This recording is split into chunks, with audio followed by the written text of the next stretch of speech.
हमारे ऑफिस के अंदर रखा हुआ है एक 3D प्रिंटर और 3D प्रिंटर के इस प्रोसेस को पहले बोला जाता था रैपिड प्रोटोटाइपिंग। मतलब अगर हमें कोई भी एक सामान रेडी करना होता था मैन्युफैक्चरिंग से पहले, देखने के लिए कि उसमें कोई एरर तो नहीं है, कोई गलती तो नहीं है, तो उसको जल्दी से जल्दी फिजिकल फॉर्म में बनाने का तरीका था रैपिड प्रोटोटाइपिंग या फिर 3D प्रिंटिंग।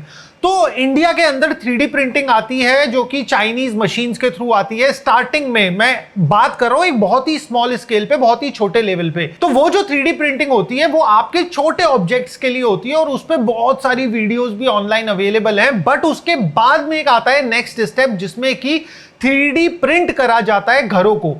घरों को 3D प्रिंट करना अपने आप में सेम ही टेक्निक था जो कि छोटे 3D प्रिंटर्स यूज कर रहे थे, मगर यहां पे इन्होंने नोजल के ऊपर एक कंटेनर लगा दिया था जिसके अंदर कंक्रीट और एक स्क्रू लगा हुआ था जो कि घूमता रहता था जिससे कि कंक्रीट नोजल में जमे ना। और इसी पर्टिकुलर टेक्निक का यूज करके बहुत सुंदर सुंदर घर बनाए गए भी हैं। और इसी के साथ साथ जब हम मार्स पे घर बनाने की भी बात करते हैं तब भी हम 3D प्रिंटेड हाउसेस की ही बात करते हैं। मगर अब एक कंस्ट्रेन आता है कि भाई 3D प्रिंटिंग की जो अपने आप में स्केल होता है, उसके पिलर्स होते हैं, नोजल होता है, उसकी मूवमेंट वाले पार्ट्स होते हैं, उन सब चीजों को अगर हम इस्तेमाल करके एक मल्टी स्टोरी बिल्डिंग नहीं बना सकते तो ये यूटिलिटी इसकी वेस्ट है। अब ये सिंगल स्टोरी बिल्डिंग तक तो चलो 3D प्रिंटिंग समझ में आती है, मगर मल्टी स्टोरी और बड़े स्ट्रक्चर्स का क्या, हम उनको कैसे 3D प्रिंट करेंगे? तो अब यहां पे इंट्रोडक्शन होता है 3D प्रिंटिंग ड्रोन्स का। मगर ड्रोन्स में अपनी ही एक अलग समस्या है। ड्रोन्स के साथ में 3D प्रिंटिंग में पहली समस्या आती है कि ड्रोन्स स्टेबल कहां है। हल्का सा हवा का गस्ट आएगा, ड्रोन पीछे हो जाएगा, बिल्डिंग टेढ़ी हो जाएगी।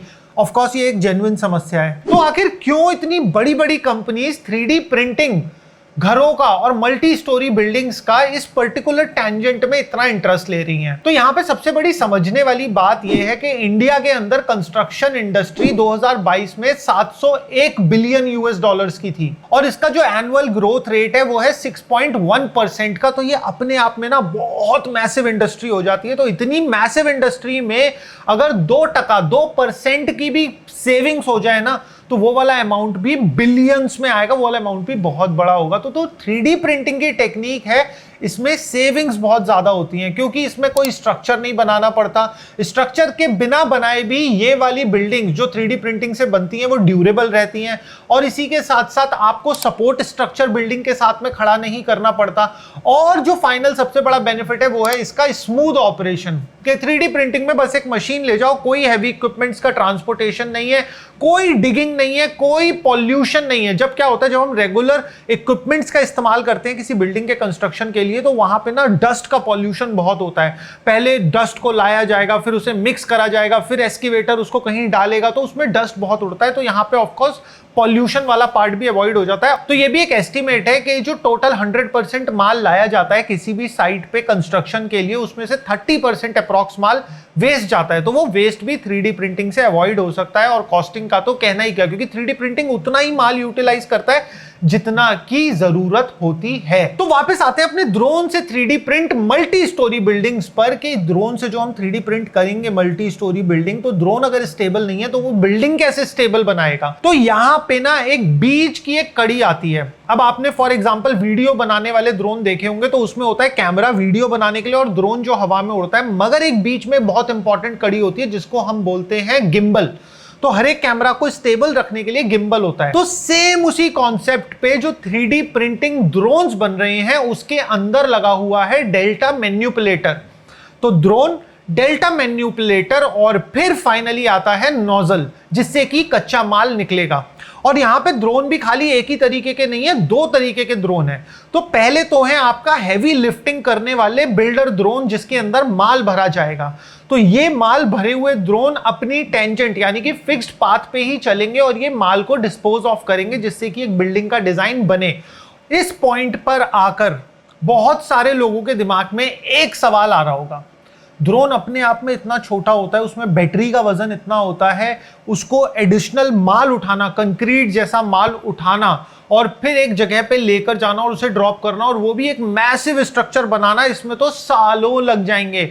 तो यहां पे हम एक ड्रोन की बात नहीं कर रहे या फिर 2 ड्रोन्स की बात नहीं कर रहे, यहां पे हम एक फ्लीट ऑफ ड्रोन्स की बात कर रहे हैं, एक आर्मी ऑफ ड्रोन्स की बात कर रहे हैं। और एरियल एडिटिव मैन्युफैक्चरिंग यानी कि मल्टी स्टोरी बिल्डिंग्स ड्रोन के थ्रू बनाना, इसी इंडस्ट्री में काम करने वाले लोगों का कहना है कि हम लोगों ने मधुमक्खी का छत्ता तो देखा होगा, जो एक मधुमक्खी के कंपैरिजन में उसका जो छत्ता होता है वो बहुत बड़ा होता है। तो अगर एक ह्यूमन के कंपैरिजन में एक मल्टी स्टोरी बिल्डिंग है वो भी बहुत बड़ी है, तो आप एक मधुमक्खी का एग्जांपल यहां पे ले सकते हो कि मधुमक्खी कैसे स्टेप बाय स्टेप अपने घर की डिजाइन करती है और उसको टेक्निकली एरियल एडिटिव मैन्युफैक्चरिंग के प्रोसेस के थ्रू ही बनाती है, क्योंकि वो सब जो भी कुछ कंस्ट्रक्ट कर रहे हैं वो भी हवा में ही कंस्ट्रक्ट कर रहे हैं। तो जब एक फ्लीट ऑफ ड्रोन, एक आर्मी ऑफ ड्रोन जिसके अंदर मल्टीपल बिल्डर्स ड्रोन होंगे और मल्टीपल स्कैनर ड्रोन्स होंगे और सब आपस में कम्युनिकेट कर रहे होंगे, तो वो जब मिलके एक स्ट्रक्चर को बनाएगा तो नो डाउट वाले स्ट्रक्चर का जो काम होगा वो समय से ऑफ कोर्स पहले भी पूरा हो जाएगा और वो कॉस्ट सेविंग भी उसमें बहुत ज्यादा होगी। और यही नहीं, एरियल एडिटिव मैन्युफैक्चरिंग कितनी ज्यादा सक्सेसफुल हो सकती है, इस चीज को लेके ना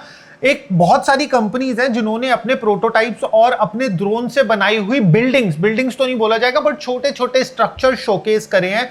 जैसे एक कंपनी ने फोम स्प्रे का एक स्ट्रक्चर शोकेस करा, उनका स्ट्रक्चर बना था 72 लेयर्स से और उस स्ट्रक्चर की हाइट थी 2.5 मीटर्स। और इसी के साथ साथ एक कंपनी ने कंक्रीट लाइक स्ट्रक्चर से 28 लेयर का और 18 सेंटीमीटर का एक स्ट्रक्चर बना के दिखाया। और यही नहीं, बहुत सारी कंपनीज एक ऑटोमेटिक रीफिलिंग और बैटरी चेंज सिस्टम पर भी काम कर रही है, जिसमें कि ह्यूमन इंटरवेंशन बिल्कुल जीरो हो जाएगा। तो जब ड्रोन्स के अंदर रीफिलिंग करनी होगी बिल्डर ड्रोन्स के अंदर, तो वो भी ऑटोमेटिकली हो जाएगी, और जब किसी ड्रोन की बैटरी डिप्लीट हो जाएगी तो वो भी ऑटोमेटिकली रिप्लेस हो जाएगी। और इसी के साथ साथ जब हम इस तरीके के किसी एक प्रोजेक्ट की बात करते हैं तो यहां पे एक इंजीनियरिंग फील्ड नहीं बल्कि मल्टीट्यूड ऑफ इंजीनियरिंग फील्ड्स को इकट्ठा आना पड़ेगा, जैसे सिविल इंजीनियरिंग, रोबोटिक्स, इलेक्ट्रिकल, तो ये सब इंजीनियरिंग फील्ड्स को इकट्ठा आना पड़ेगा, तब जाके इस तरीके की कोई चीज साकार हो सकती है। और उसी के साथ साथ अगला जो सबसे बड़ी लिमिटेशन आती है वो आती है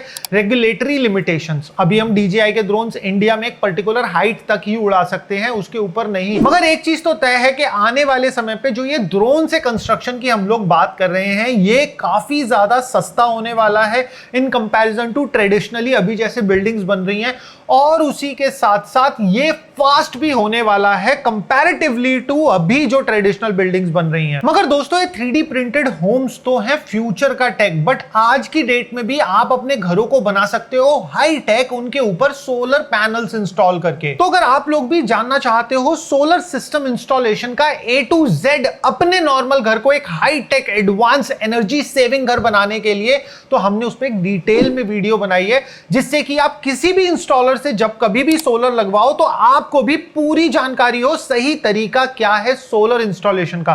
तो अगर आपने अभी तक वाली वीडियो नहीं देखी है तो इस साइड पे आ रही है, अभी के अभी क्लिक करके देख डालो।